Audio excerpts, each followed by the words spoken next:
Hey guys, it's Alex. As promised, I'm coming to you today with another video that I said I would do in my last video. If you haven't seen that, 5 pros and 5 cons of living in Victoria, that video is right here. Make sure you watch that because that's a really good intro on what I'm going to talk about today. Because one of the pros that I mentioned was the villages. Now, a slight caveat to that, when I say villages, I mean town centers where you can walk to everything that you need. So there are a few omissions here and a few honorable mentions that I'll start with.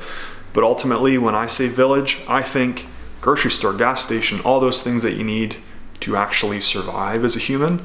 And I wanted to guide you through those few little pockets that I love and embrace. So this isn't necessarily the ultimate list, but it is my list of the top 8 villages. I'm going to start by taking off those blue light glasses and take you with me here as we start with our honorable mentions. We are setting off from Oak Bay. That's where the little Fortress of Solitude here is located. And that is significant. For those of you that will watch to the end, you'll know why me mentioning Oak Bay is relevant to this video. But for now, let's start with those that are not quite in the top 8, but worth mentioning all the same. Number 1, Harris Green. What the heck is Harris Green? Well, it's a little community / village that runs up and down Yates Street between Quadra and Vancouver, just behind me. Really the headline, what's going to change over the next 3 or 4 years, is Starlight Investments is going to develop this entire block that's behind me. Right now it's a pretty good village. There's the market on Yates, London Drugs, Cobb Spread, a whole bunch of little shops and stores in there. But I think this will become one of the best villages in Victoria. So if you're thinking about investing in this segment of downtown, especially in the condo market, could be a good bet. Honorable mention number 2, Fernwood. Fernwood is so freaking cool. There's so much charm and culture and community here. As you can see behind me, I'm just walking down Gladstone, the corner of Gladstone and Fernwood. Belfry Theatre is just over my left shoulder. It sounds like there's someone actually playing in there right now. Tons of awesome little spots to eat. Little June, Stage Wine Bar, the Fernwood Inn, list goes on. Oops, sorry. Ultimately, the charm and appeal of Fernwood doesn't quite fit what I'm looking for on this list, just by my description of a village, quote unquote, because there's nothing like post office, grocery store, pharmacy, gas station, the things that you need to live. Although you could live, I guess, on wine and good eats from Stage or pints of beer from the Fernwood Inn. Ultimately, it doesn't quite fit the bill for this list. So sorry, Fernwood, but not sorry. So we're going to kick things off with number 8 on my list, which is Estevan Village. Now, the only reason that this one does not rank higher is because the village is actually split into 2 separate little sets of storefronts. One of which is at Cadboro Bay and Estevan, and the other is down here between Dunlevy and Musgrave on Estevan again. Hence the name, Estevan Village. Now, down here at the east end of the village, there are some of the most iconic little shops and restaurants, like the Galley, which has fish and chips. There's a village down here. I think there's 3 or 4 villages in town, some of the best brunch you can find. Ruth and Dean is a really awesome little coffee shop. And overall, just really cool little shops and storefronts. Of course, we are 2 blocks from Willows Beach, which is one of the best beaches, probably one of the sandiest beaches in Victoria. Another one of those I will reference later in the video. And overall, just a really cool place to be. So this is Estevan Village, and if it weren't for that little split between the 2, this would probably be in my top 5. Number 7, Broadmead Village. This is one of 2 that we're highlighting today in Saanich, which is the most populous municipality in Victoria. The reason I like Broadmead Village, it's a little bit outside of most of what we're talking about today, which is generally within walking or cycling distance of downtown Victoria. Not to say that this isn't, but it would be quite a trek. So the reason I wanted to talk about it is because there's tons of great places to eat and meet with people. Also because it's a bit more peripheral and suburban. I did want to share that there is more of these urban village type settings outside of what's within, let's say, a 2 or 3 kilometer radius of the downtown core. Really nicely set up in Saanich, great little plaza. Here's my laundry list of places to eat here. Artisan Bistro, Fudo, Romeo's, Niche Grocerant. There's Starbucks here, really nice Thrifties, Bantai, there's a Mexican, There's tons and tons of places to stop, and Broadmead Village is a great one to check out. Number 6 on my list, Westside Village, which is in Vic West, hence the name. Westside Village is the commercial moniker for the complex, I believe. But really it's a whole bunch of little shops and restaurants right in the heart of Vic West. If you haven't seen my capital map, the first episode of that series, I will throw the link up here. That is everything that you need to know about Vic West. Ultimately, I think some of the things that are great about it are things like the little restaurants that are here. The world famous Big Wheel Burger. There's a Save On Foods for all your grocery needs. A New Brown Social House, great restaurant. La Taquiza's awesome Mexican food. Victoria's Sushi is here. Food. And tons of other little amenities like a Dollarama. There's an insurance place.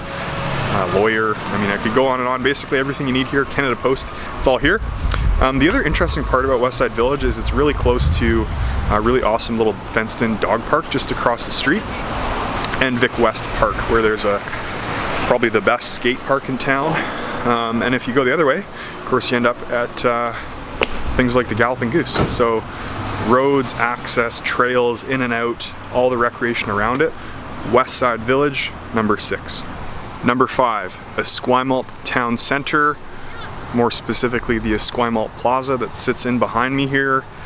This village splits the Rock Heights and Sax Point neighborhoods, and to me it's one of the villages on my list that really brings it all together. We've got some sports going on today on a Saturday at Bullen Park, which is also the site of the famed Esquimalt Rib Fest. That's host to some of the best pork providers and local brewers all in one place on one special evening. Also the Archie Browning Memorial Center, place for hockey, skating, curling, and the Esquimalt Rec Center. It's all in one place, and they're all walking distance to our beautiful Pacific Ocean south-facing views over Macaulay Point Park toward the Olympic Mountains.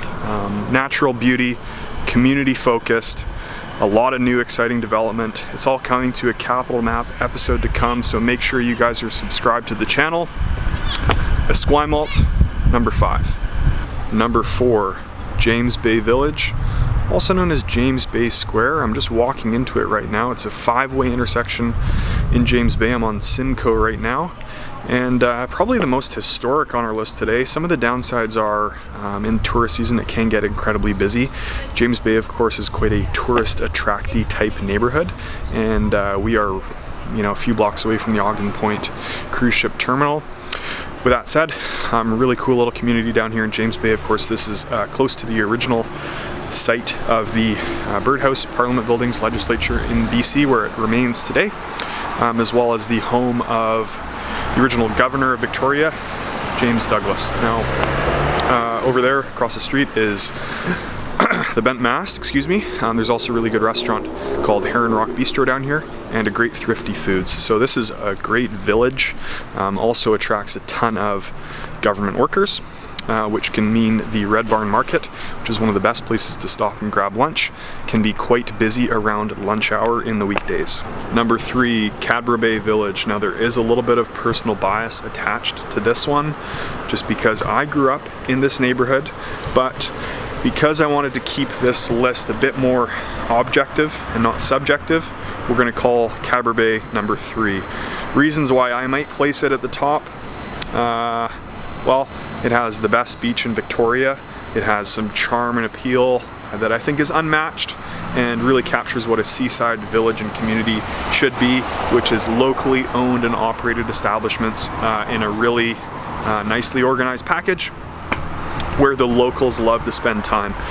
On any given day of the week, you will find people outside of Mocha House, outside of Olivolio's, spending an evening at Smuggler's Cove Pub, only to head home with a box of food from Thai Lemongrass, which is beside me. All this is a block away from the best sandy beach in Victoria, and probably one of the better parks in Victoria. All one as Gyro Park, Cadboro Bay Beach. Whether you're bringing your dogs, your kids are scaling up and down the famed Cadbrosaurus, which you may have seen, and the dogs are running laps up and down the beach playing with others. Great community here, and one of the villages that's near and dear to my heart. But for this list, because of the size and scale compared to some of the others we're about to get to, we're gonna call it number 3. Alrighty, now bear with me through a little bit of traffic noise. You can probably guess the name of this one just over my shoulder here. Yes, we are in fact in Oak Bay, more specifically on Oak Bay Avenue or Oak Bay Village, I guess you can call it. Really, we call it the Ave. I would say this is a great focal point of this particular community. Maybe the only reason why this isn't number 1 is just because it's sort of stretched out. It's not even within a 2 or 3 block radius. It runs all the way down the avenue. I think way back in the day, a gentleman by the name of Mr. Pemberton carved out this particular street, which is now in one of Victoria's most famed and coveted neighborhoods. Oak Bay Ave features things like gas stations and grocery stores like Red Barn Market and the Fairways just behind me there. It also has some of the best pubs and eateries that you'll find in the city, like the Penny Farthing, Vis-a-Vis, at Blighty's Bistro and others. So Oak Bay Ave is one of the best, and the only reason why I don't give it top marks is because it's so stretched out and pretty heavily driven.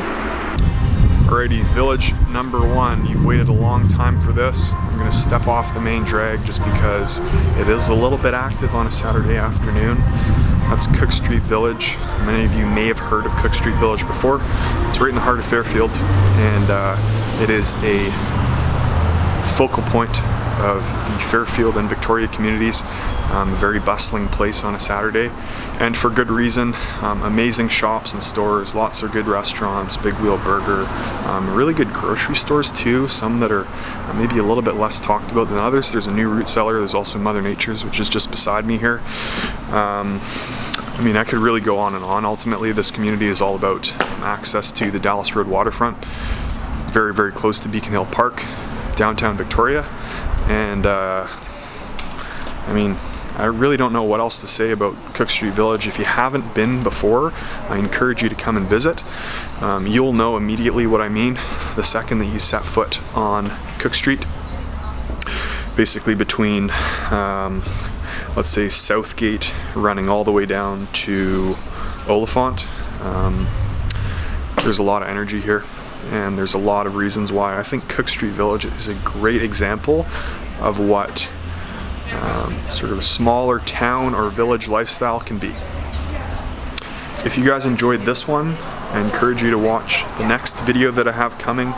That one is going to be about my market forecast for 2022. A lot of you follow me for real estate reasons, although this channel is not only about real estate, it's also about lifestyle, living, what Victoria is all about, especially for those that are learning about Victoria. So I encourage you to follow along, and we look forward to seeing you in the next video.